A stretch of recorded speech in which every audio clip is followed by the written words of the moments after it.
Energi panas. Beberapa sumber energi panas adalah panas matahari, panas bumi, dan uap panas. Contoh penggunaan energi panas adalah penggunaan cahaya matahari untuk mengeringkan pakaian. Energi listrik. Energi listrik dapat digunakan untuk menghidupkan berbagai alat elektronik rumah tangga, misalnya televisi, radio, dan lampu.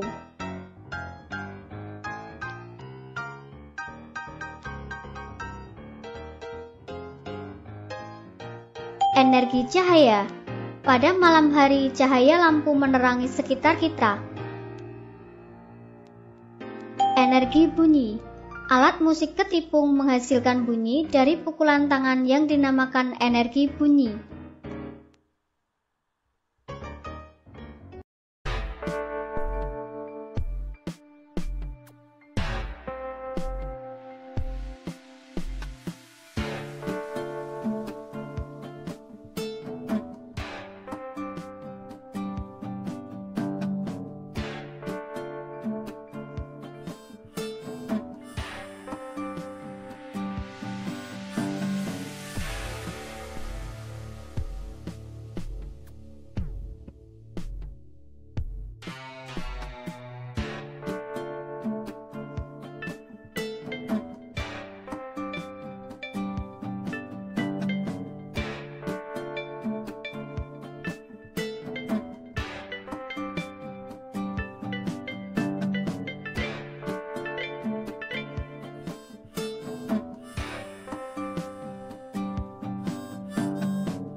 Energi geotermal dihasilkan oleh panas dari dalam bumi.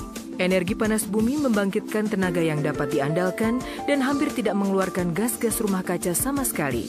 Tidak seperti pembangkit listrik lain yang harus membakar batu bara atau minyak bumi, pembangkit tenaga listrik panas bumi memanfaatkan energi alam yang timbul dari sumber panas bumi untuk membangkitkan tenaga listrik guna kebutuhan rumah tangga dan industri. Energi panas bumi seperti air panas yang dididihkan dalam ceret. Kami menyebutnya sebagai konsep ceret. Alih-alih menggunakan kompor untuk mendidihkan air, energi panas bumi menggunakan panas dari dalam bumi. Cara kerjanya seperti ini.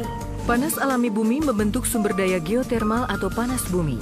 Panas ini berasal dari batu-batuan yang meleleh disebut magma. Biasanya terdapat di kawasan gunung berapi yang tidak aktif. Magma tersebut terletak jauh di bawah permukaan, dan sumber energi panas itulah yang mendorong pengembangan sumber-sumber panas bumi. Selama ribuan tahun, air hujan merembes melalui celah atau retakan pada permukaan bumi dan mengumpul di reservoir bawah tanah di atas magma. Magma ini kemudian akan memanaskan air ke temperatur di atas 500 derajat Fahrenheit.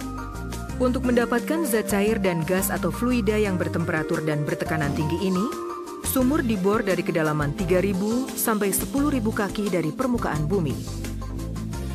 Sumur-sumur produksi tersebut kemudian membawa zat cair panas bumi ke permukaan dan dapat digunakan untuk membangkitkan tenaga listrik. Karena tekanan tinggi dalam reservoir panas bumi, zat cair tersebut akan secara alamiah mengalir ke atas dan melalui fasilitas pengolahan di permukaan. Zat cair panas bumi mengalir melalui wellhead atau kepala sumur dan jaringan pipa sebelum dialirkan ke separator, di mana uap panas dipisahkan dari air panas. Air panas yang dipisahkan disebut brine, kemudian diinjeksikan kembali ke reservoir, lalu akan dipanaskan kembali oleh magma dan akhirnya dimanfaatkan lagi. Inilah yang menjadikan panas bumi sebagai energi terbarukan. Dari separator, uap panas dialirkan ke pembangkit listrik melalui sistem jaringan pipa besar di atas permukaan tanah. Diameter dari jaringan pipa uap panas ini bisa mencapai 4 kaki.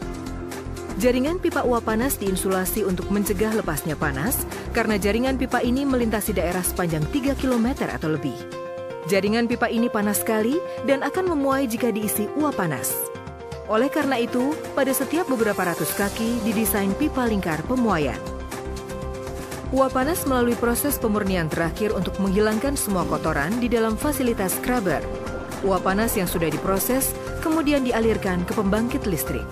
Tenaga dan energi uap panas digunakan untuk memutar bilah-bilah turbin. Turbin kemudian memutar poros yang dihubungkan ke pembangkit listrik. Muatan listrik dihasilkan dari putaran magnet di dalam generator. Muatan listrik mengalir melalui kabel tembaga menuju trafo di luar pembangkit.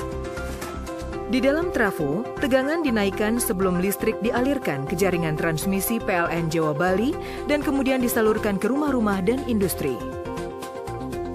Dibandingkan dengan sumber tenaga listrik lain, panas bumi merupakan sumber energi yang bersih dan ramah lingkungan, yang membuatnya menjadi salah satu solusi dalam mengatasi dampak pemanasan global dan perubahan iklim.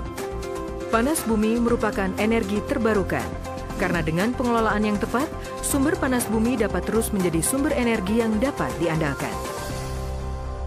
Panas bumi mempunyai banyak keunggulan. Panas bumi merupakan sumber energi terbarukan yang dapat diandalkan dan mengurangi ketergantungan terhadap minyak bumi. Pembangkit tenaga listrik panas bumi praktis tidak mengeluarkan emisi gas rumah kaca.